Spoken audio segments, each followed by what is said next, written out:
don't know. Okay, really a great privilege for me We are hearing. To be chairing what I'm sure will prove to be a fascinating session in the lecture series organized by Fine and Dr. Sudhir Kothari. Gives me great pleasure in introducing the renowned psychiatrist Dr. Iain Mcgilchrist, consultant emeritus at the Bethlehem and Maudsley Hospital, London, fellow of the Royal College of Psychiatrists, and fellow of the Royal Society of Arts. And what I found most interesting was that before becoming a psychiatrist, Dr. Mcgilchrist had a life in the humanities, taught indeed English literature at Oxford University, and in addition was elected 3 times as a fellow to All Souls College in Oxford. In 2009, he published a masterful scholarly book on the relationship between the cerebral hemispheres called The Master and the Emissary, and I've just learned that it is sold 100,000 copies. It's distinguished for its scholarship and provides an insight into what it means to be human. All of us are delighted to welcome him and look forward to hearing his talk titled, Do We or Do We Not Have Two Brains? Thank you. Welcome, Iain. Thank you very much.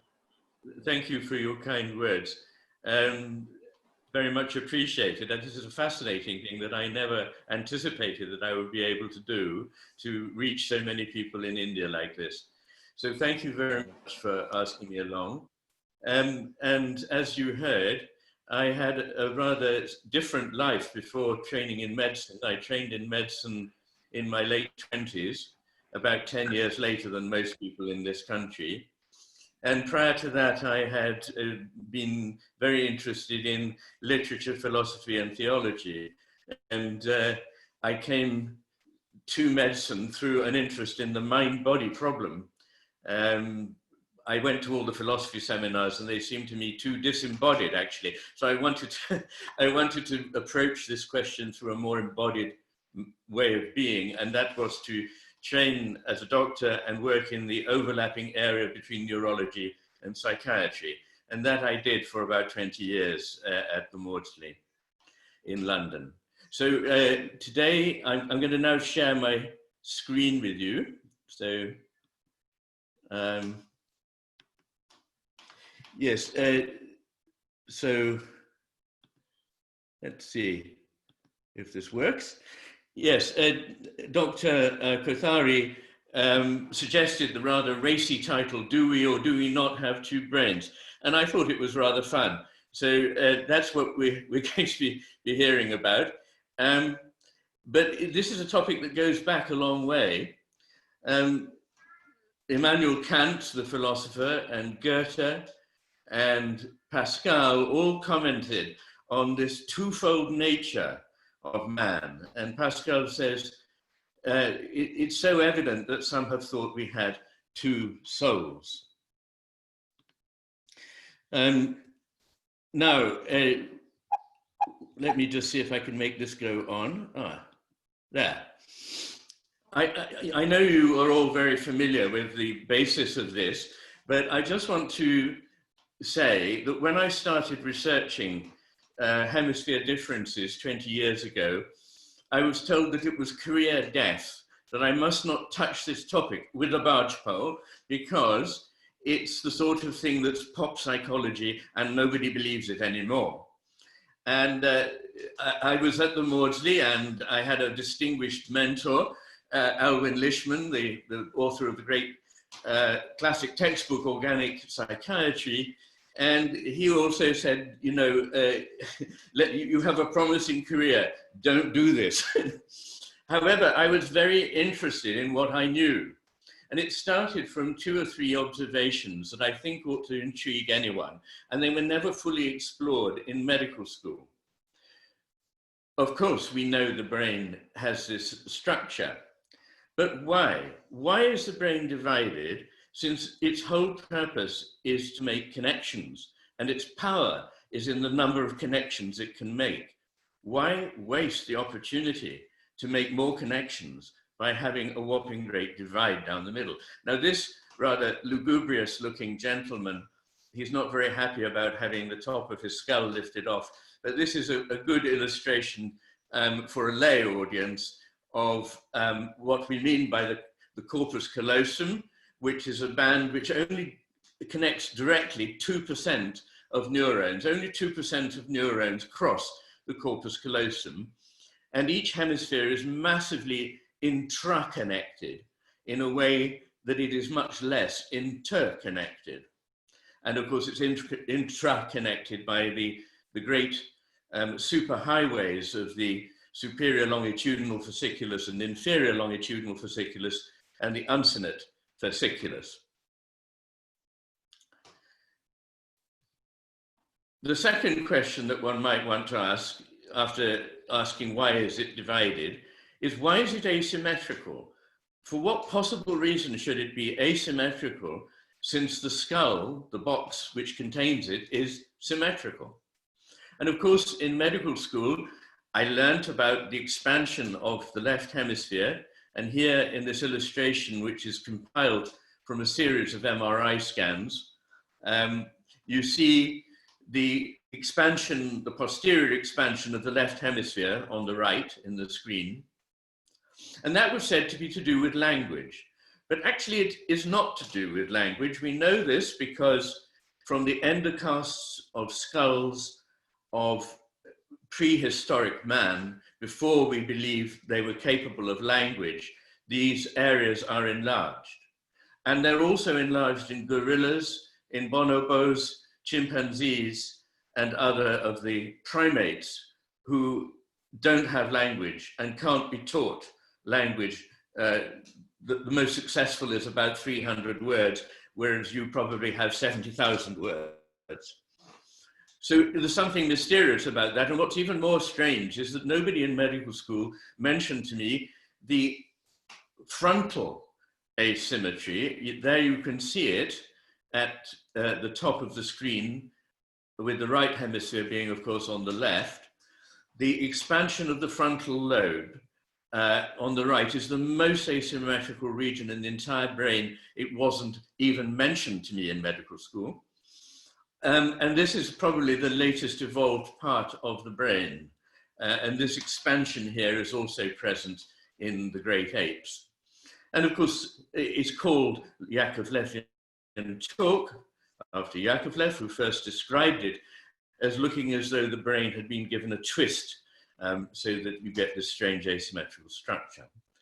And the third question, not just why is it divided and why is it asymmetrical, is why is the corpus callosum getting smaller in proportion to the size of the brain? So on the left here, you see a slice through the corpus callosum, a sagittal section of a dog's brain. And on the right, you see a sagittal section through the human brain. And the size of the corpus callosum has clearly not kept pace with the size of the brain. Now, I do actually have a talk online, which I gave to the evolutionary psychology special interest group of the Royal College of Psychiatrists in London a couple of years ago. So if you're interested in learning more about that from a technical point of view, there is an hour's talk available on YouTube. If you put in my name and the letters EPSIG, EPSIG, Evolutionary Psychology Special Interest Group, then that will bring that up. But in any case, here is the corpus callosum not keeping up with the size of the brain. And what's more, as I learnt in medical school, but just put it to one side as a curiosity, much of the traffic across the corpus callosum is to do with inhibition. It's actually functionally inhibitory to a very large extent. Quite a lot of the fibers are glutamatergic and therefore excitatory, but a very high proportion of those terminate on inhibitory interneurons that are GABAergic. And so a lot of the traffic between the hemispheres is telling the other hemisphere, keep out of this, I'm dealing with it. So these three things on their own suggested to me that it wasn't good enough to say, well, it's a non-topic, there isn't any difference. Because also, as a clinician, and you are all clinicians, we know perfectly well from experience that when somebody has a stroke or a tumor in a certain place in one hemisphere, it has predictably quite different consequences from if it had taken root in the mirror image place, in the homologous region of the contralateral hemisphere. So it really doesn't stand up at all to say there's nothing here. And I devoted 20 years to finding out what there might be here. And I'm going to, in a very, very superficial and brief way, deliver some of the findings on that. And if you want to know more about why I say that, then there is the book that I've written and the one that I have just finished, which isn't published yet and probably won't be published for another year, called The Matter with Things. Now, on the internet, you find things like this. It was titled Right and Left. I've changed the title, as you see, to Right and Wrong. This is the sort of thing that goes around the internet. And this is actually one of the better ones from the site of a clinical psychologist on the internet. And every single one of these things that's said here about the right brain and the left brain is wrong, except for one. There is one thing in that whole list that is correct. All the others are completely wrong. So I usually start talking by saying to people, put out of your mind everything you know about brain differences. It's not true that the right hemisphere is emotional and the left isn't. The left is perfectly emotional. In fact, the most lateralized of all emotions is anger. And guess what? It lateralizes to the left hemisphere. Both hemispheres take part in language and in logic, and both hemispheres are capable of visuospatial functioning and of emotion.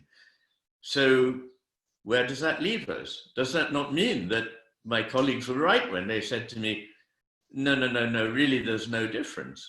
Well, no, I don't think it does. And the reason that the mistake is made, because we saw the brain as a machine. And if you ask a machine, or about a machine, to find out what it is like, you ask, what does it do? And we found that each half of the hemisphere, each half of the brain does, in inverted commas, everything the same. It's just that they do them in a reliably different way. So it's about the how, not the what.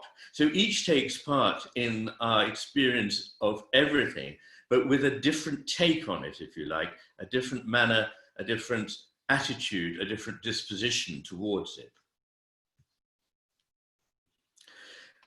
Well, those 20 years of research issued in 2009, this book, which was a new revised edition, was released this year to mark the 10th anniversary of the release of the paperback.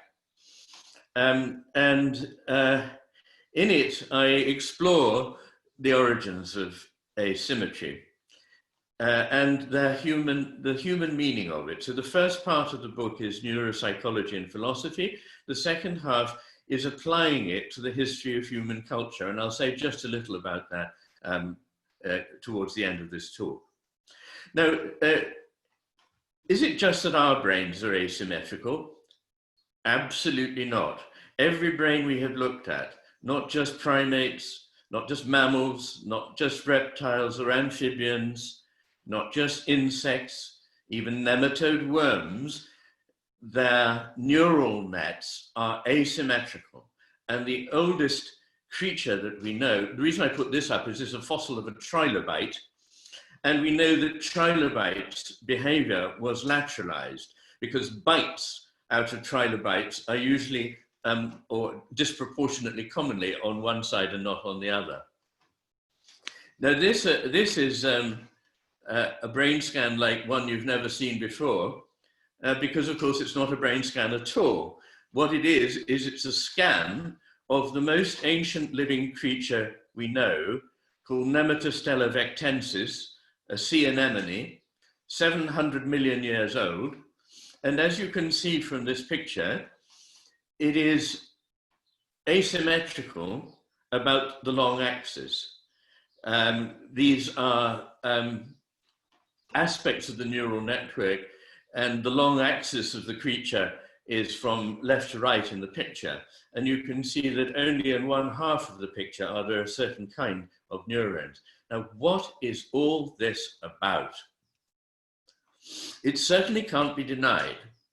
Tim Crow, who's, I don't know whether neurologists know of him, but he works in the overlapping area between neurology and psychiatry, and is one of the most distinguished psychiatrists we have in Britain, wrote, "Except in the light of lateralization, nothing in human psychology or psychiatry makes any sense."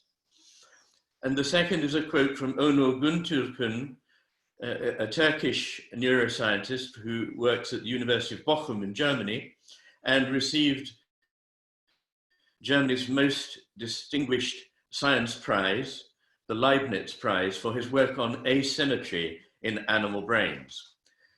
He wouldn't have received a prize for that if there was nothing in asymmetry. And he says, hemispheric asymmetries pervade practically all major neural systems of the human brain. There's hardly any perceptual, cognitive, or motor system that is not affected by left-right differences of at least some of its components. Now, with that said, I don't think it's good enough to dismiss this topic. The question is really, what does it tell us and why do we have it? Well, it has to do with attention. And attention sounds like, you know, another cognitive function, but it's much more than just another cognitive function. It is the way in which we understand the world. If you pay attention in one way to the world, you find there different things from if you pay a different kind of attention. And what we know, and this is not controversial, and you will know this from your experience, is that when patients have a right hemisphere stroke, there are alterations in their attention. Commonly, they show neglect of the left side of space, but moreover, they get a sort of tunnel vision. They get a hyper-focused, narrow, pathologically narrow window of attention. And this doesn't happen when you have damage to the left hemisphere, and the right hemisphere is the active partner, because the right hemisphere has a quite different kind of attention, which is broad, sustained, open, and vigilant. And my hypothesis, and I don't know one that explains the matter better than this, is that creatures evolved to survive in conditions where they needed to catch prey, gather food, pick up twigs to build nests, whatever it was. They needed to focus narrowly on an aspect of the world which they wished to manipulate. And for that, they needed very precisely focused, narrowly targeted attention to detail. But if that was the only kind of attention they were paying, they would become somebody else's lunch while they were getting their own lunch, because they needed to be paying a completely different kind of attention at exactly the same time. And that was this broad, open, sustained, vigilant attention. So you have hereditary genetics, evolution has left us with this divide, which operates in all known living creatures. Now, if you do pay attention to the world in two different ways, as long as the two hemispheres are working together, we're not aware of it, because it takes place, the synthesis takes place in a meta control center in the tectum of the midbrain. The decisions about which way attention is going to be disposed is controlled from a meta center in the tectum of the midbrain. Which is alternating the way in which we see the world at millisecond resolution in time. And so, of course, we're not aware of it, which is just as well, because if we were aware of it, we would hardly be able to lead our lives. But nonetheless, we can see when patients have lesions and when we do laboratory experimental studies in which we deal with one hemisphere at a time, that this yields two different pictures of the world. And I'm going to go through the 10 or 12 main differences in a very simplistic way, a very quick and dirty way, but because there's limited time, that's what I have to do. In each of the dipoles I'm going to put up on the screen, the one on the left is the one that the left hemisphere is mainly interested in latching onto, and the one on the right is the one that the right hemisphere enables us to take in. The first is the difference between what is known already, what is familiar, what fits into our mental categories nicely. And the left hemisphere prefers things where it can pigeonhole them and say, I understand that, it's one of those, I know those from experience. The right hemisphere, however, is the one that is on the lookout for something new. V.S. Ramachandran, you know, the very famous neuroscientist now working in Los Angeles, he calls the right hemisphere the devil's advocate, because it's the one that's saying maybe it's not what you, the left hemisphere, think it is. Don't jump to conclusions. And there's another thing that is not true. It's often said that the right hemisphere sort of jumps to conclusions, that the left hemisphere is careful and thoughtful. This is not the case. It's exactly the opposite. The right hemisphere is much more careful, much more willing to see shades of difference. The left hemisphere, because it serves the predator in us, it hasn't got time to go, I don't know, is that a seed or is that a piece of grit? Is that a rabbit or is it, I don't know. It's got to be decisive. Sorry, the next one is that, and this follows from it, that the left hemisphere likes to be certain. And you could say that the left hemisphere is closing down all the time to a certainty, whereas the right hemisphere is opening up to possibility. And these are two strands in our thinking, in philosophy indeed. The desire to narrow down and get fixed, and the desire to open up and see the broader, more complex, more nuanced picture, which can't be cut and dried, can't be made black and white. So the left hemisphere likes either or, black and white, whereas the right hemisphere sees shades of difference. So the left hemisphere says, what's this? Is it a duck or is it a rabbit? What do you mean? Tell me. And the right hemisphere is saying, well, it's a duck rabbit, you know. It can be a duck, it can be a rabbit. It's both. Going with this, the left hemisphere sees things fixed, because if you see the world in narrow, fixed, certain fragments, the bits that you're latching onto, the bits you need in order to grab and take. Don't forget, it's the left hemisphere that controls the right hand with which we say we grasp things. If it is going to do that, it doesn't want a fluid picture. It wants something like a still snapshot that they can grasp. And so it tends to see flow as made up, rather like an old cinefilm, of a series of static frames, whereas the right hemisphere sees flow as a seamless extension. That again might not sound so very important, but philosophically speaking, it has enormous consequences for whether you see the world as built up mechanically from static pieces, or whether you see the world as living, flowing, interconnected wholes. So, you know, in palinopsia and echinotopsia, which are similar conditions, patients see visual trails like a juddering cinefilm. And there's a lot of research on this which shows that it is very, very much more common after right posterior lesions than after left. All of this also goes with the left hemisphere seeing the parts of things and the right hemisphere tending to see the whole. So this is true of, say, the body image, which, as you know, is not just a visual image, but a kinesthetic image in many modalities, which is in the right temporoparietal region. And the right hemisphere has this image of the body as a whole, whereas the left hemisphere can identify a leg, an arm, a hand, a finger, a nose, a mouth, but it's much less good at seeing the whole. And this has many consequences, again, as you can imagine, for the way in which we interact with the world, the way we think about the world. And in reality, what we do is we see the whole, we see what in German is called the Gestalt, which is the overall image or shape or form, before we see the parts. Now, those of you who have not seen this before may not immediately see that this is actually a Dalmatian dog. I can see, I'm hoping this pointer will, can you see my pointer? That is the dog's mouth. There is an ear, that's its head, and there's its back and a tail going off up there, hind leg, foreleg. So you've got a Dalmatian dog, a spotted dog, sniffing the ground in the shade of a tree where two paths cross.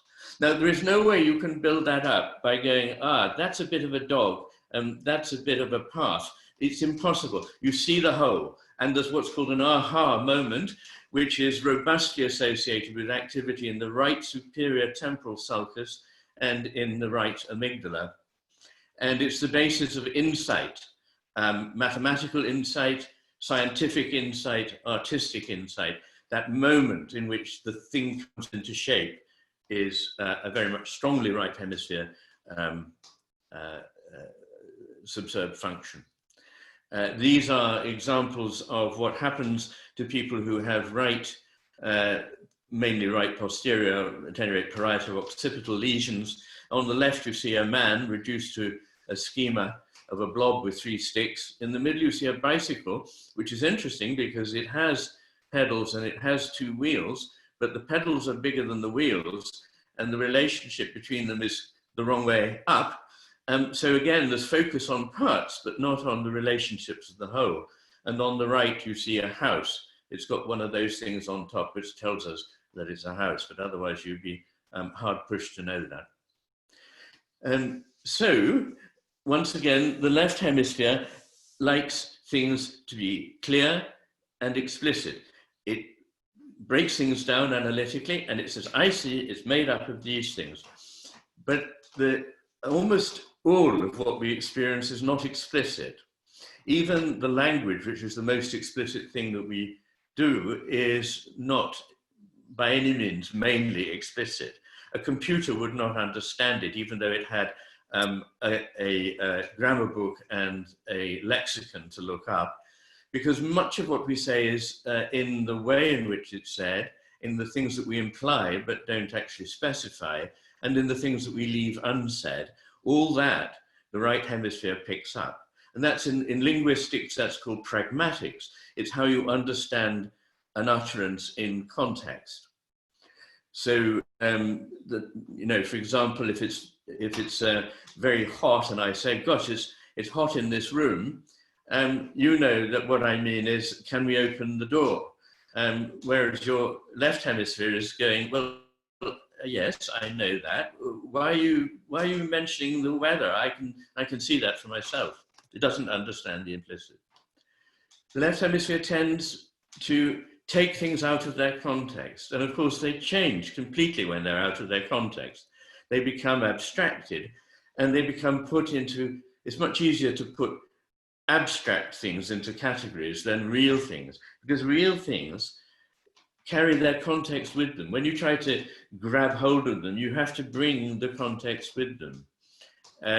For example, if you really want to understand a heart, the best way is not to cut it out of a body and put it in a dish on the table and say, right, now let's look at this heart and find out what it is.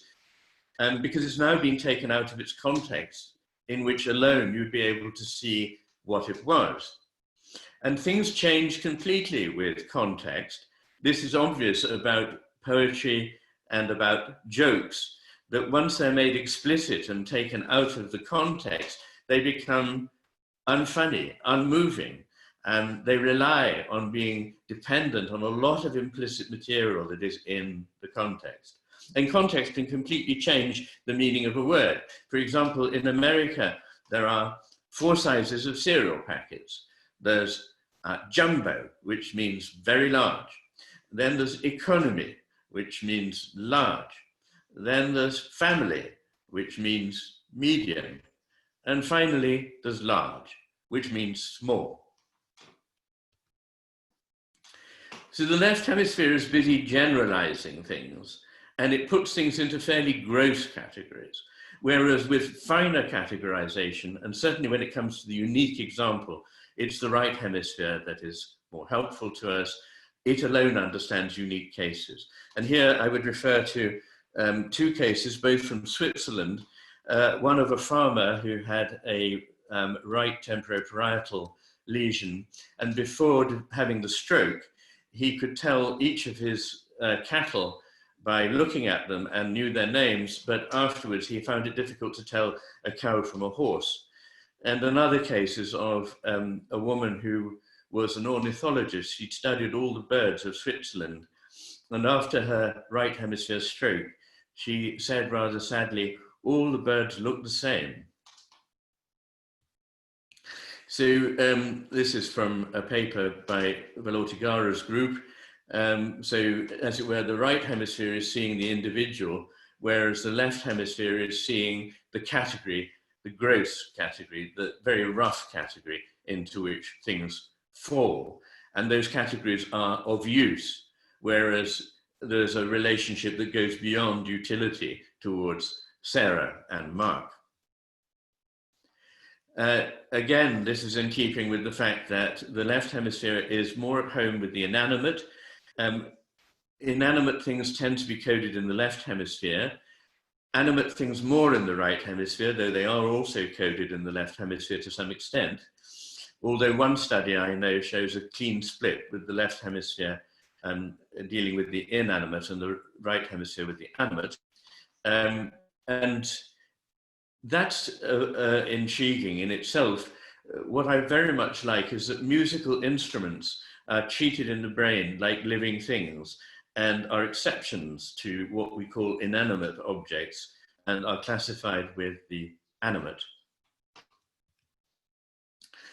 Then there is a general emotional timbre of each hemisphere. The right hemisphere tends to be realistic. It tends to accept the reality. It's much more in touch with reality than the left hemisphere. And you will know this from right hemisphere damaged patients who tend to be in denial. They may have half their body paralyzed, and yet they'll make light of it or dismiss it or say, oh, it's nothing, or it doesn't matter, or there's nothing wrong with it. They'll say, I can move it perfectly well. And when asked to move it, they can't. And then they think they have moved it. So this is very extreme denial. If you force it on their attention and hold the arm in front of them and then say, now move that, they'll say, that's not my hand, that's yours, doctor, or it belongs to the patient in the next bed, or something of this kind. It's very hard for the left hemisphere to get realistic. It is unreasonably optimistic about everything.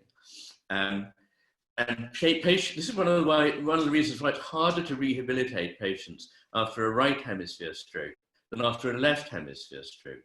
Even though after a left hemisphere stroke, there are problems for most people with language and using the dominant hand, but they're still in touch with reality. Whereas when you have a right hemisphere stroke, even though they can speak and use their right hand, the subject may be entirely out of touch with reality and not even realize that there's anything much wrong with them getting in the way of their leading a normal life. And then probably this is the most important one, between the present thing and the represented thing. So as something is fresh in its presence to you, the right hemisphere is better at taking it in.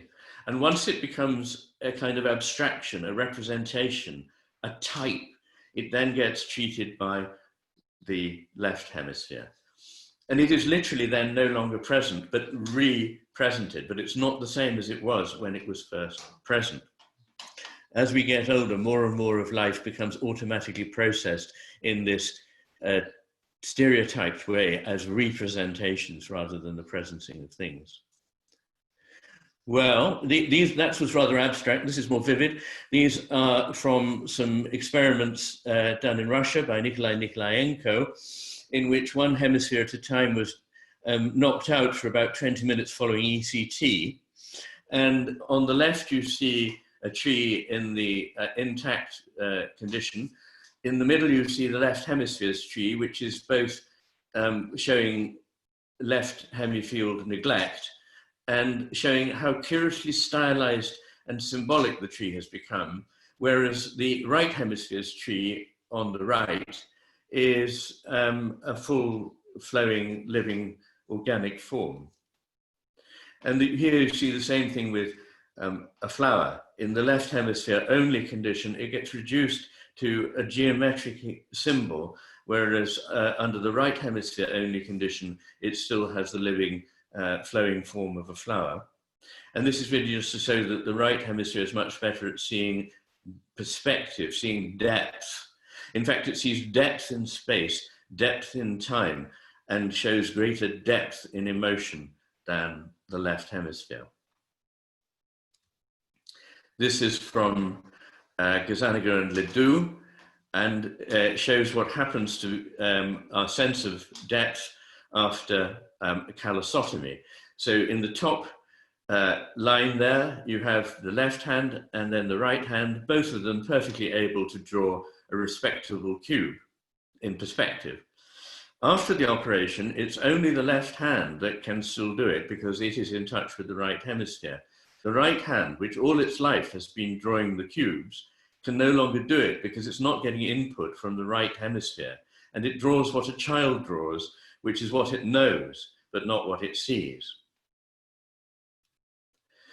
Now, this suggests that the lived perceptual reality that we experience is more dependent on the right hemisphere than the left. And it is.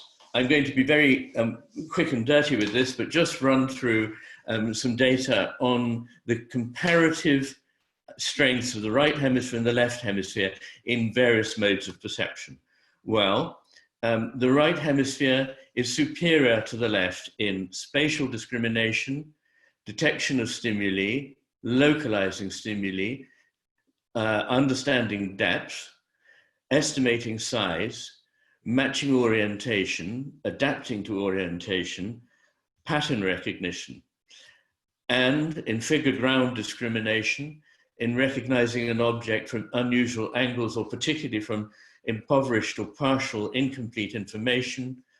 It's superior in color perception, in brightness sensitivity, in color discrimination. And it's also superior in most forms of perception that are non-visual. So in oral perception, it's better at discriminating pitch, at localizing sounds, at dealing with smell and taste, and it has superior tactile discrimination. So what happens when the right hemisphere suddenly goes on the blink? Say there's a massive stroke in the right hemisphere, or even a fairly local stroke, sometimes, depending on exactly where it is. Well, the world becomes a very strange place. Basically, this pandemonium. And I put up this picture from Hieronymus Bosch to suggest the hallucinations and delusions that follow. I'm just going to run through this very quickly. I'm hoping that you'll be familiar with the terminology I'm going to use, since you're all neurologists. So I won't explain it, but if somebody wants these slides later, I'm sure there's a way I can let you have them. But let's look at some of the distortions in reality that occur after brain injury and see whether they are commoner after right or left hemisphere damage. Well, John Cutting did the largest systematic study to date of the nature and lateralization of brain lesions giving rise to anomalous or altered perceptions. And he found that 73% of them were due to right hemisphere lesions. And it's more significant than that because what he found was that the ones due to right hemisphere lesions were much more gross. They were much more subtle after left hemisphere lesions. And Brown and Safran in the same year did a comprehensive survey of literature, this time on delusions and lateralization. And they found, interestingly, 73% due to right hemisphere lesions. So what are we talking about? We're talking about, these are all very largely or almost exclusively follow right hemisphere deficits in the literature in which we can localize a lesion in relation to the clinical phenomenon. Delusional paranoia, hemi-neglect, anosognosia, denial of a disease or a defect, asomatognosia, not recognizing parts of one's own body, anosodiaphoria, having a completely inappropriate affect in relation to a loss of function, somatoparaphrenia, which is where you actually believe that part of your body belongs to another individual, prosopagnosia, inability to read faces, delusional misidentification, such as Capgras and Frege phenomenon, in which you mistake someone familiar for someone unfamiliar, or the other way around, mirrored self-delusion, in which you don't recognize your own image in the mirror, and supernumerary phantom limbs. I'm not talking about the phantom limb phenomenon here that follows trauma or surgery resulting in the loss of a limb. I'm talking about people with intact bodies who see added phantom limbs. All of those were very largely or almost entirely dependent on right hemisphere lesions. So are these. Clotar's delusion, the delusion that you are dead, and in some cases are so deluded that you demand burial. Alice in Wonderland syndrome, in which time perception is altered and spatial perception is altered. Autoscopy, in which you stand outside your body and see it from a distance. Misoplegia, taking against a part of your body and trying to harm it. Xenomelia, which is where people actually ask for amputation of a limb, a perfectly healthy limb. So all of those extraordinary distortions of reality are much commoner after right hemisphere distortion, after right hemisphere damage. These are somewhat more common after right than left. Othello syndrome, which is otherwise known as delusional jealousy. De Clerambault's syndrome, erotomania, which you believe that some distinguished celebrity figure or member of royalty or whatever is in love with you. These are neither right nor left. Heautoscopy, which is rather like autoscopy, but is the doppelganger illusion. That's practically the only one there. And there is one, there are more of these, sorry. There's only one, as far as I know, that has a preponderance after a left hemisphere deficit, and it is very largely to be found only after left hemisphere deficit, and that is autotopagnosia. Now, of course, I'm not dealing with problems like dysgraphia, dyscalculia, and so on, because I'm talking about reality distortions here, not about difficulties manipulating language or symbols. And that's kind of important, as I will explain. I just want to take you through these very briefly. Oren Devinsky, neurologist in New York, delusions result from right hemisphere lesions, but it is the left hemisphere that is deluded. Nikki Marinsek, a member of Mike Gazzaniga's team, only patients with right hemisphere brain damage continue to overestimate their ability to perform a task after they just failed to perform the task. And Jörg Panksepp, now sadly dead, but a great authority on neuropsychology, particularly of emotion. As you know, confabulation is common, but very much commoner after right hemisphere damage. He says the left hemisphere even chooses to confabulate when it doesn't actually need to, because it has the information necessary. Now, here we come back to the slide I showed you near at the beginning. And I said that this couldn't be, these expansions couldn't be due to the acquisition of language, because they existed in apes that don't have language. Well, so what are these expansions to do with? Well, the posterior expansion seems to be to do with symbol manipulation. Apes are the first that are able to use symbols, visual symbols for things, and therefore to make certain mental calculations using them, even if it's not strictly language.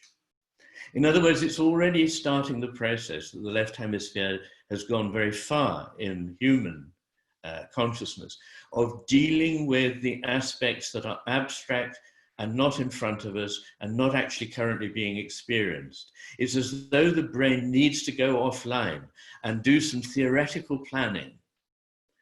And I think this is because, in a nutshell, because of the huge expansion of the frontal lobes in humans, which enable us to distance ourselves from the world, to think of a strategy, to see a way forward that is more intelligent. And so we have, as it were, our own personal computer in the brain. I tend to dislike the image of the brain as a computer because I think it hides almost everything special about the human brain. But in this sense, and this sense only, the left hemisphere is a little like a computer in that the right hemisphere understands reality. And it therefore has data it wants processing. And the left hemisphere can carry out known procedures very quickly, like a computer, not really understanding it, but doing the job. And then the data are brought back, as it were, from the left hemisphere into the realm of the right hemisphere, where they're resituated in the context, the whole lived world, and get their meaning. And just before leading this slide, so what is this expansion in the frontal region, in the right hemisphere? This is the social brain. This is what makes us the very special primates that we are. All primates are more social than most animals, and we are particularly the social animal. And this underwrites theory of mind, the ability to understand that another person knows or thinks something different from what you're thinking, to feel for others, to feel empathy, to, as it were, read minds, to understand what has not been said, i.e. the implicit, to understand tone of voice, irony, humor, poetry, all those things that make us very human. Well, we now, it seems to me, live in a world in which the left hemisphere has taken over. The left hemisphere, the one that deals with symbols, I don't mean literally, of course, as you perfectly well know, that we're not using our right hemispheres, we are. But in constructing a model of the world to try and understand it, we're using a very basic mechanical model, which is typical of the way the left hemisphere thinks. It's a machine, it has parts, this is how we understand it, by breaking it down and taking it apart and then building the world up again from little bits using a symbolic word. So that you get this kind of absurdity, that we live in a world in which there are signs only that clearly refer to other signs, not to the world at large. And this was foreseen by this Russian author, Yuri Tinyanov, who in 1927 published a novel called Lieutenant Kijé. It was obviously a satire on the Soviet system, but in order to be safe, he cast it in Imperial Russia. And it's the story of a lieutenant who never existed, whose name got onto a list in the Imperial Army because somebody mistranscribed the list and invented a subject called Lieutenant Kijé. And the point of the story is that the fact that Lieutenant Kijé didn't exist didn't stop him from having a very remarkable career. He was found to be a very good colleague, to be very dependable. He showed bravery in engagements in battle. He was decorated for bravery. And finally, he was promoted to the rank of general. And when the Tsar asked to meet this paragon, he could not be found anywhere. Meanwhile, another man whose name had been left off the list, Synuchayev, was wandering around Russia with a begging bowl, trying to explain to people that even though he wasn't on the list, he was still very much alive and needed food. So I think that's an amusing, ironic example of the way we live. I don't know if it's as bad as this in India, but in Britain, the notes are everything. There has a saying, if it's not in the notes, it didn't happen. But equally, if it's in the notes, it did happen. It's no good saying, well, that's just not true, because the reality is what's written on this piece of paper. As long as you tick the checkbox, it doesn't really matter whether you actually did the operation, and especially not if the patient died. The thing was a success because it's recorded on our data sheet. So I'm going to round up now and finish off. These are my last slides, but I just want to say, if I'm right, that the world is now taking the view of itself that is too much skewed towards the left hemisphere's picture and ignoring all the rich things that the right hemisphere would enable us to see, what would the world look like? Well, let's do a thought experiment. There'd be loss of the broader picture. We'd become focused on detail, not by simply information, data, tokens, or representations, what's on the list. And wisdom would be right out because you can't get a machine to assess that. That's something that comes from long human experience. There'd be loss of the concepts of skill and judgment, which are embodied and human, and they'd be replaced by algorithms that a computer could follow. The world would become simultaneously more abstract and more reified. In other words, matter would lose its status as something that is capable of being involved with consciousness and would just become lumpen material for our exploitation. And at the same time, we'd be living in a highly abstract realm of abstract bureaucratic verbiage. In fact, bureaucracy, according to Peter Berger, a very distinguished sociologist, would have a field day, because these are the things that it really likes, and they're all underwritten by the left hemisphere. There'd also be a loss of the sense of neatness. Everyone would have to fit into a box or a category, and it would be which category or box that they fitted into that would be most important, not actually who they were and what their unique qualities were. Quantity, in fact, would become the only criterion. If there's more, it's better. Decisions would be made on a black and white, either or basis, like those things where you have to score which of these boxes most represents your view. Well, there's never a box for me, because I want to say, well, it depends. It depends on the circumstances and for whom and on which day.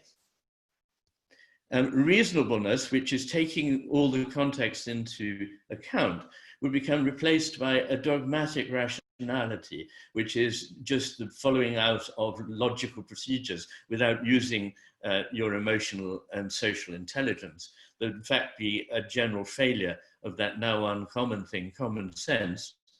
Systems would be designed merely to maximize utility.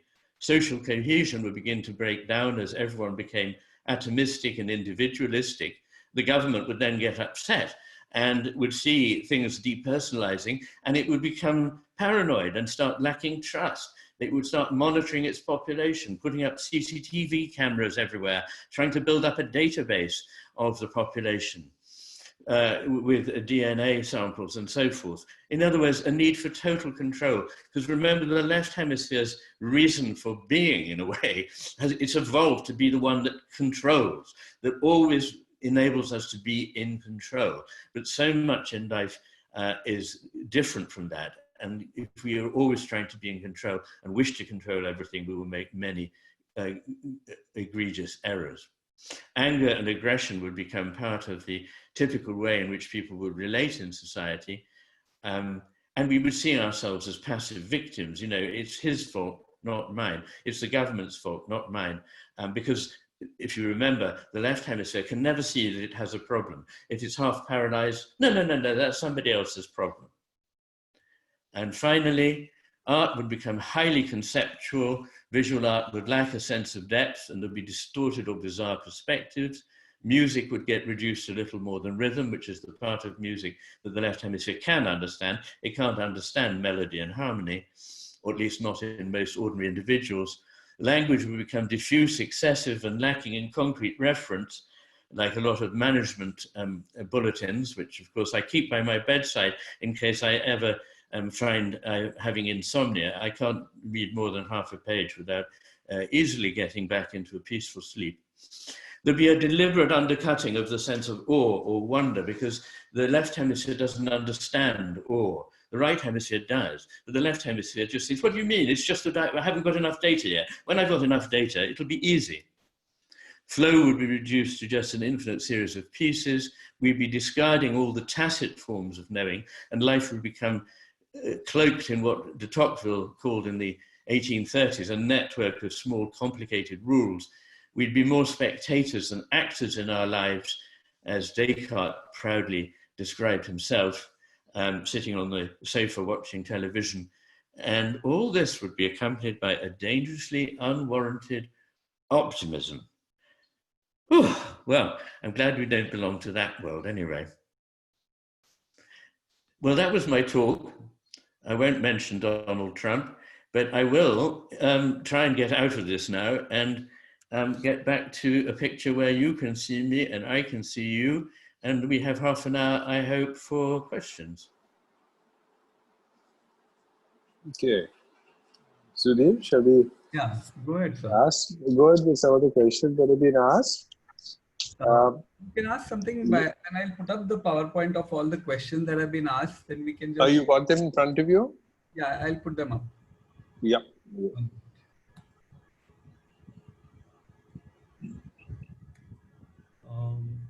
I think there's one point that you had made, Sudhir, about the sort of, left versus right hemisphere and big picture versus small picture. Yeah, I think he had told us the right is the picture. The right, right. And left. Okay, I'm just going to Go ahead. some questions that have been raised. It was an amazing talk. Dr. Meshram asks, Dr. Meshram is a senior neurologist from Nagpur. He's asking, the brain of Albert Einstein apparently had very prominent and well-developed corpus callosum when he died, and was like that of a 25-year-old. And his intelligence was correlated with the corpus callosum. So what are your comments? Is the corpus callosum important for intelligence, or like you said, it seems to be from dog to man, so the less the corpus callosum, the better?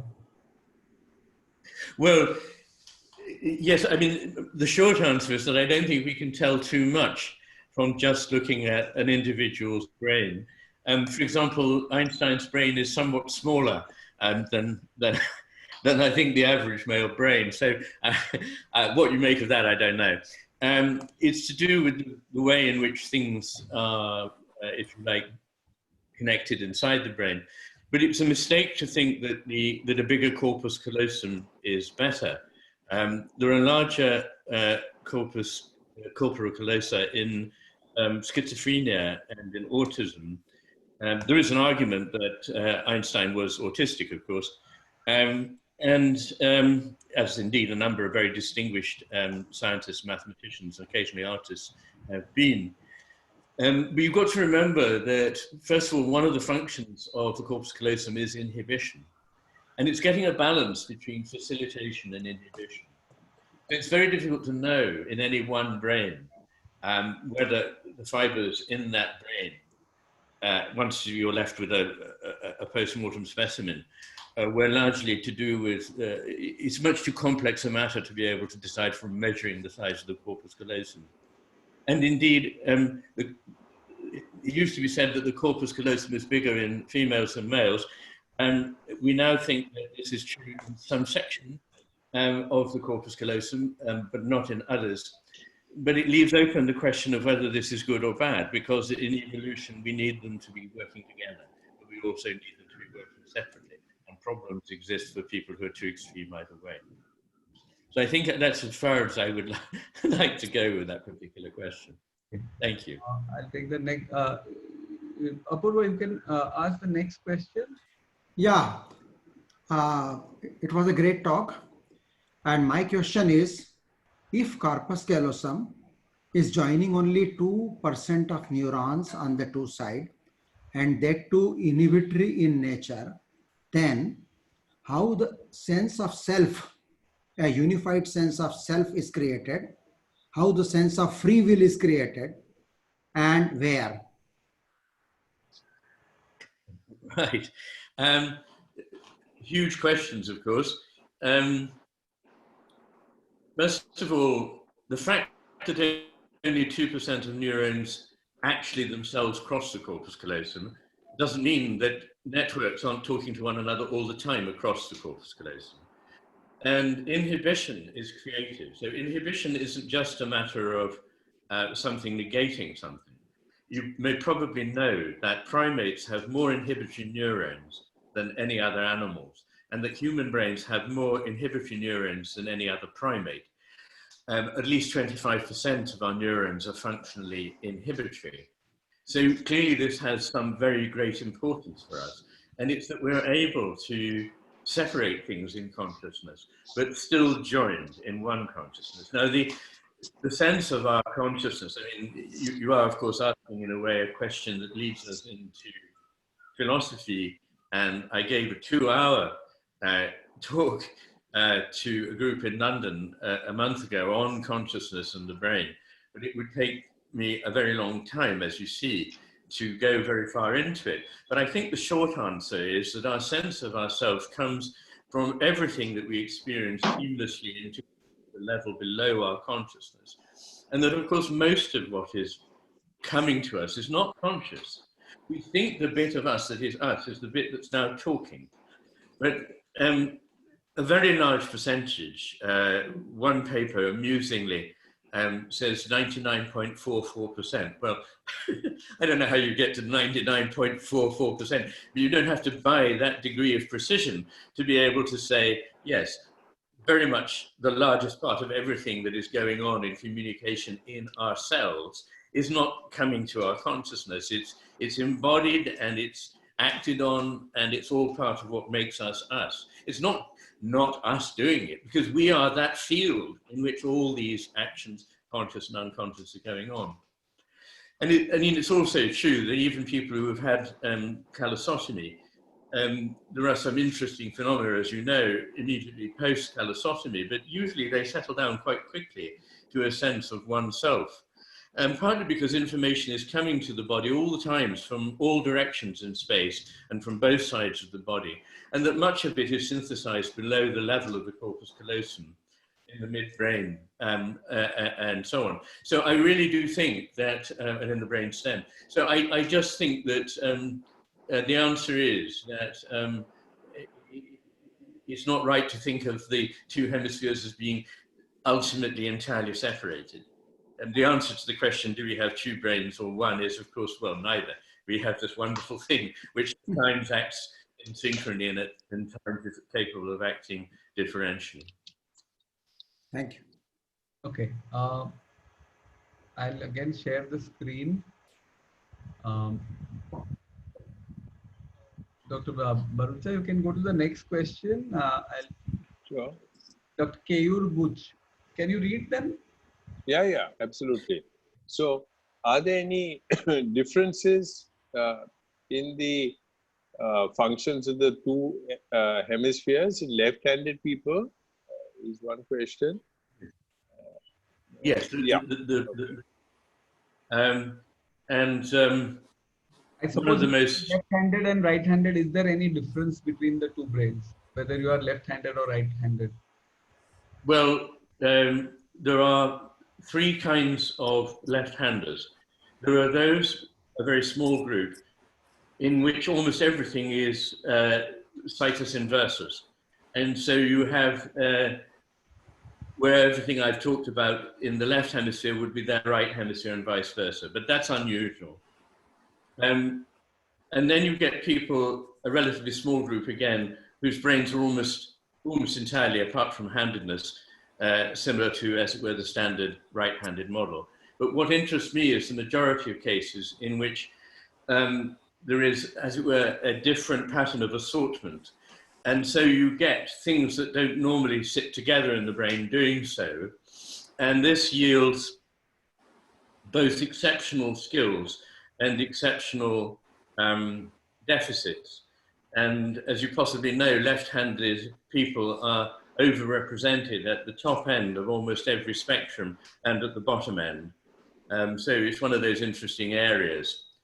In terms of speech, 97% of people have a functional Broca's area in the left frontal lobe, and 3% of right-handers still have it in the right. But with left-handers, it's 60% in the left hemisphere and 40% in the right.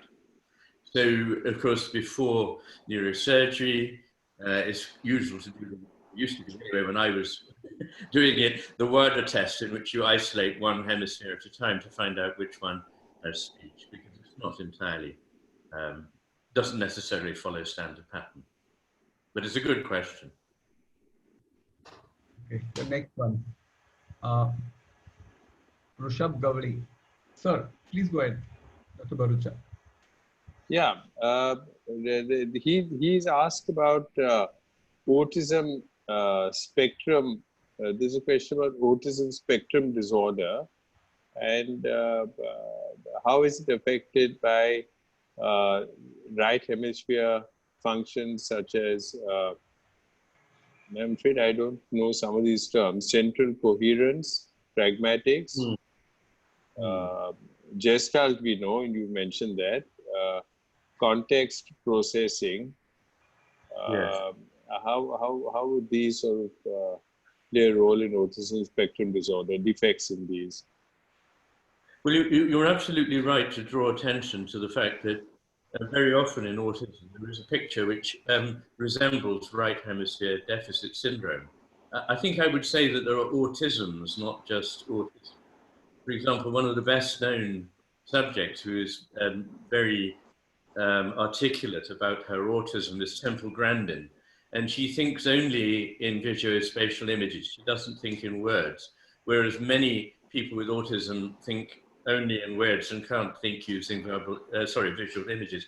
So clearly there are different kinds of autism. But you're absolutely right that all those things that you mentioned, context, processing, gestalt, perception, central coherence, which is part of the same idea of being able to understand a whole picture, understanding non-literal meaning, reading body language and faces. All of this is not very good in most subjects with autism. And in terms of neurology of it, there are there are three findings, I suppose, that are of interest.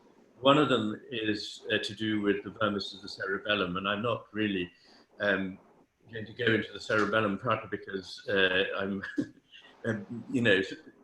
particularly interested in the cerebrum and not so knowledgeable about the cerebellum. But in the cerebrum, there are abnormalities, as mentioned, in the corpus callosum and in the myelination of it. But the most significant finding probably is to do with imperfect myelination in the right hemisphere long tracts. The long white tracts, the longitudinal fasciculi, and I've said it earlier, and my mind's gone blank, but the various, the uncinate fasciculus, these fasciculi, which are so important in holding together the function of the right hemisphere, appear to be slow transmission, possibly due to, almost certainly due to myelination problems in people with autism and also in people with schizophrenia. Okay. Very good, thank you. Next one, Dr. Sanjeev. So go ahead. I think here Dr. Sanjeev has asked a couple of questions. In fact, if it's the one, I think the first point is that the right hemisphere is involved early on in life. The individual seems to do fairly well as an adult. This can be either as a child or intrauterine. And a totally separate issue, which is I think also quite interesting, is what about the role of the right hemisphere in the Indian fortune teller, who can see the future or a very distant object at the same time? It's an amusing question, but I think there may be something, I don't know. So, well, about the second question, I'm fascinated, and I would look to you to help me with that, because I don't know any study that illuminates this. And if you do, please be so kind as to send me a link to something. I would love over that. To Dr. And over by the way, to anyone Dr. who does Sanjeev. wish to contact me, you just Google. So it's easy to do that. But we do know that in many savants who have skills that we simply can't understand, often calculation, of course, but also abilities to solve problems that are baffling to most people of normal neurotypical brain organization. So I wouldn't be at all surprised to find that such skills were associated with the right hemisphere, but I couldn't give you any information on it at all at this stage. The other question was about adaptation intrauterine and in early life.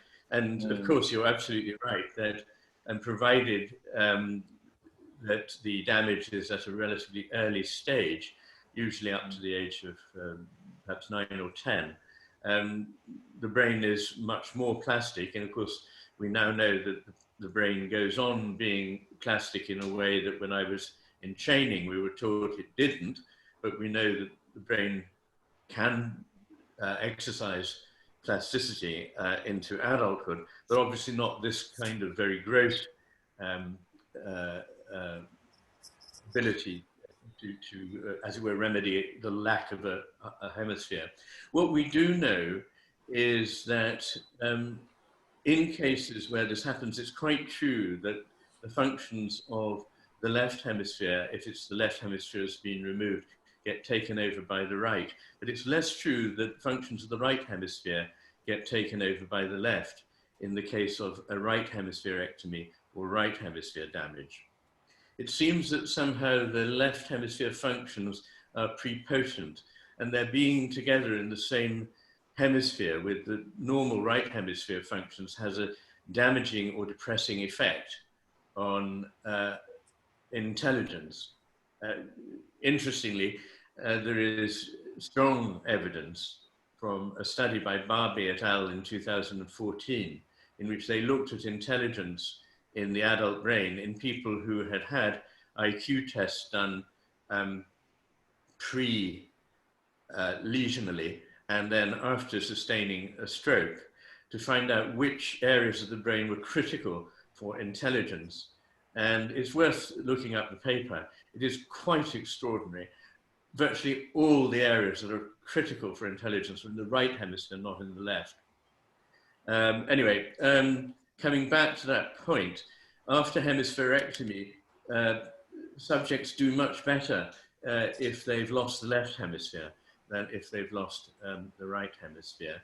At least in most of the studies, there is one study which suggests that there is no difference, which may well be the case.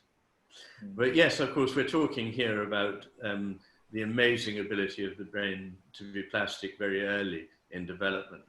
And of course, there's a famous case reported by John Lorber of a man who had a first-class degree in mathematics and an IQ of 126, who was imaged and was found only to have a small cortical mantle of about a couple of centimeters depth, and most of his head was filled with cerebrospinal fluid. Extraordinary. As you rightly pointed out, when we have a stroke, our first instinct is that when language is gone, then that must be the left hemisphere must be the more important one because you lose language. But actually, the ones who have right brain damage do worse. They don't have insight. They don't cooperate with physiotherapy and rehabilitation efforts, etc. So they may speak, they may be able to understand language, but they are less functioning. That's right. I mean, when you ask carers what the problem is looking after patients who have a right hemisphere stroke, they say lack of empathy, inability to understand. If you ask people what are the problems after a left hemisphere, they say reading and writing. But in other words, it's manipulative skills that enable us to manipulate the world through our hand, through writing and speaking, go. But the big, broad, deep understanding of the world is from the right hemisphere. Can I go to the next one? Can I make a point, Sudhi? Just a query? Yeah. I just wondered about creativity. Could creativity result from a conflict between the left and the right hemisphere? Well, thank you for asking me. It is a very good question. And it's one I have researched in some considerable depth for many years. And I would love to be able to say that the popular myth that the right hemisphere is more powerfully creative than the left was wrong.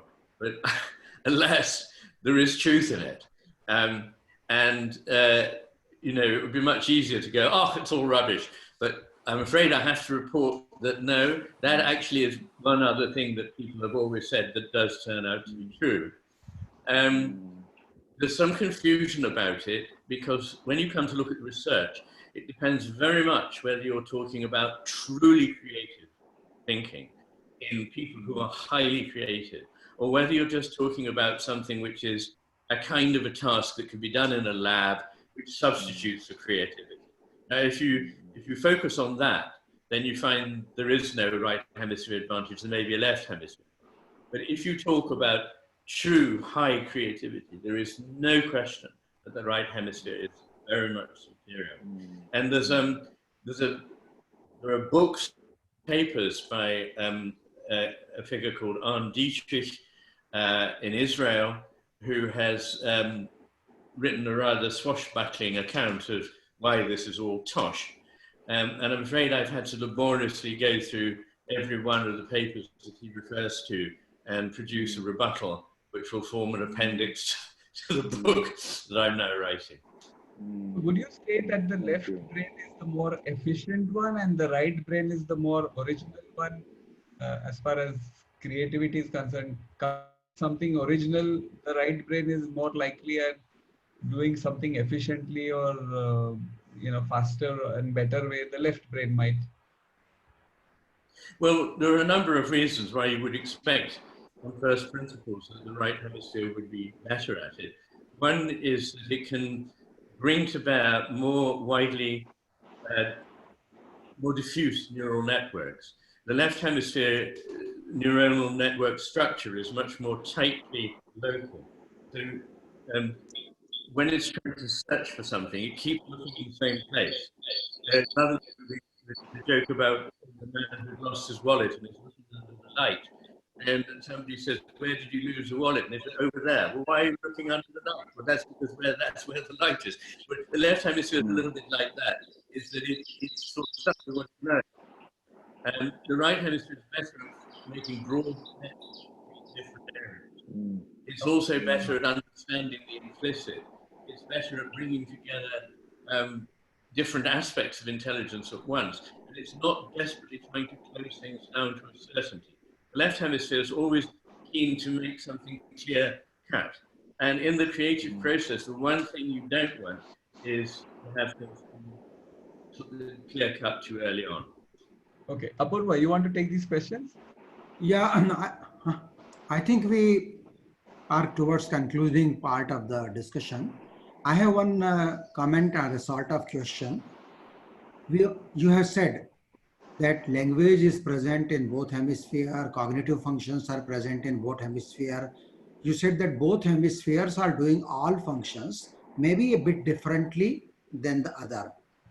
There is a query from a practicing clinician like me that in a person with a left hemisphere damage, with aphasia, how much time and energy we should devote in assessment of cognitive functions other than language, cognitive functions which are known to be predominantly carried by right hemisphere, and vice versa, how much time and energy on practical level should we devote in a right hemisphere person with normal speech in assessment of linguistic functions. We know that they may be affected to some degree. So how to find a practical balance? Quite right. And I suppose, as a clinician myself, I know that there's also questions about the amount of time and effort that one can put in. But I do think very much that it is worth asking a lot of the questions that don't get asked. One of the reasons I was able to write the book that I did was that it was a turning point in my life. I heard a lecture by a colleague, Dr. John Cutting, who worked also at the Wesleyan Hospital and was at the Institute of Psychiatry. And he had spent 20 years sitting at the bedside of people with right hemisphere strokes and finding out what was wrong with their world. And he published a book in 1990 called The Right Cerebral Hemisphere and Psychiatric Disorders. He was really the first person to bring all this material together, I think. Some of it was done by some neuropsychologists in France, Ekel and Julie Hedwell, who looked a lot at right hemisphere patients. But John Cutting, actually sat with patients and found out all that stuff that when they're on a busy ward is not asked. Usually if they had a left hemisphere stroke, then people say, okay, we get speech therapy, we get physiotherapy for the arm and so on. But if they had a right hemisphere stroke, they just go, oh well, functioning and send them home. Yeah.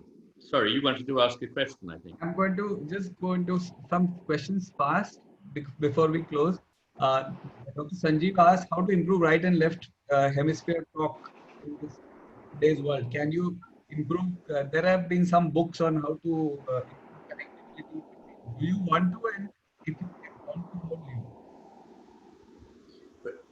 Well, is this Dr. Shetty's remark? Shetty's question is also important, is also interesting. He's saying, why do we need the left hemisphere at all? How do we make it subservient to the right? It is already. Well, thank you very much. We do need it very much, but as I say, we need it to work, as it were, in harmony and indeed subservient to the right hemisphere. Because the right hemisphere sees the whole. One image I have is if you're learning a musical instrument, to begin with, you love this piece of music, you try to play it, and that's the right hemisphere's approach. And then you realize you need to break it up into little bits and practice the fingering, and you start taking apart structure. That's the left hemisphere. But then when you come to play it, you need to forget it again. All that stuff. It doesn't mean it was bad doing it. It was very important doing all that analysis. But when you come to play, you must forget it. So that is the image. The left hemisphere is a good servant. It's a very poor master. It's as though one allowed a computer to run one's clinical work, which sadly is one of the things management is increasingly trying to make happen in the clinical world. But the answer is it's very valuable. And the image of the master and his emissary in the title refers to that, because the master is the right hemisphere. His emissary is a functionary who goes away and does work so that the master can get on with the important things. But the emissary is doesn't know what it is, doesn't know. It doesn't know its own limitations. And so it tries to become the master. And that's when the problem starts. That, I believe, is our current problem. Okay. I wanted to ask, would you say that the left brain is a splitter and the right brain is a lumper? The connection wasn't very good there. We talk about splitters and lumpers. Somebody who splits. Can you hear splitters and lumpers? Oh, splitters and lumpers. Yeah. Yes. Well, that's a very good question. I see that not as a right versus left thing, but I see that both being a splitter and being a lumper are left hemisphere modes. Being fully in touch with your right hemisphere, you won't want to carve everything up and put it all in little boxes. But also you won't lump everything together in gross categories. You're able to see the unique taste, the unique quality. And so I say, in Shakespeare it says neither a borrower or a lender be. I say neither a splitter nor a lumper be. And the last question, in some ways, do you think the left brain is more autocratic and right-wing politically than the right brain? It's a little more liberal. No, not really, because what I think is that there are very left hemisphere orientated types of figures on the left and on the right. And there are very right hemisphere orientated people on the left and on the right. Okay. And no, I don't think it works. Okay. My last question before we go, it was a wonderful talk. Do you have a bias towards the right hemisphere? Do I? I have a bias? Do you have a bias to yes. the right hemisphere? Yes, I do. And people often pick me up on it. And and I say, look, I've got nothing against the left hemisphere. After all, it's my second favorite hemisphere. I mean, come on. But to be serious for a moment. And I feel that everybody talks about and knows the power of the left hemisphere. There's no danger in our culture of that being forgotten. But there is a danger in our culture of neglecting all the richness of life, which actually comes out of what the right hemisphere sees. And so I need to correct the balance. And in doing so, I seem sometimes to push hard. Sometimes you have to push hard. Okay. Dr. Ratnavali has, she's a cognitive, I should ask, specifically ask a question. Do you think individuals and society are moving to a left hemispheric way of doing and thinking? If so, what is the reason? What is the reason? Is society moving more towards left-sided thinking? Yes, I think there are a number of reasons. In fact, this is not just to sell my book, but if you buy the new edition of the paperback, I have an introduction in which I answer a lot of these questions. It's only 15 pages introduction, but I do it better than I can do now. But I think the one reason is that we became very fond of power, greed. If you look in the second half of the book, I look at the demise of Greek civilization and the demise of Roman civilization and compare it with what I believe to be the demise of our civilization now. And in each case, what happened was a country overstretched itself. It had a huge bureaucracy, it had a huge army, it had dominions. And in that kind of a way, a left hemisphere orientated picture of it in the world. And it was made worse for us by the Industrial Revolution, which has enabled us to roll out the left hemisphere's way of being in the world everywhere we see, everywhere we look. So that the right hemisphere doesn't any longer see, as I can see from my window here, the beauty of nature, the majesty of mountains and sea and so on. For most people, they're not seeing that. They're seeing a screen, a selfie, a cell phone, a street with, you know, those are a couple of the reasons. And it's much easier for people to understand. You know, to try and explain the left hemisphere to people is easy. It's money for old rope, you know. But to try to explain to people why we value the right hemisphere, that's much more difficult. And you know, language is set up to make it easy to explain the left hemisphere's point of view. Speech is going on in the left hemisphere. It's not good at knowing how to speak about what's going on in the right hemisphere. I had a go in that book, and I've had another go in the new book. So there we are. Okay, thank you, Iain. That was a brilliant and marvelous talk. Dr. Bharucha will just say. Yeah. I know. Thank you very much. It's been a wonderful talk, and thank you, Sudhir. I don't know how you had the, you know, this sort of, I think using your right hemisphere a lot. I think these TED lectures, webinars. I think so.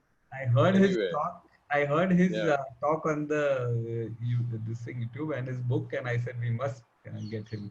Yeah, really wonderful. It's a real privilege. It was great that I wrote to him, and next day he wrote back saying yes. I It is phenomenal. believe it. Phenomenal. Thank you very, very much. It's been a huge pleasure. Thank you. Thank you. Thank you. Good night. Good day. Bye-bye. Thanks to the audience as well. Thank you. Yes, indeed. Thank you.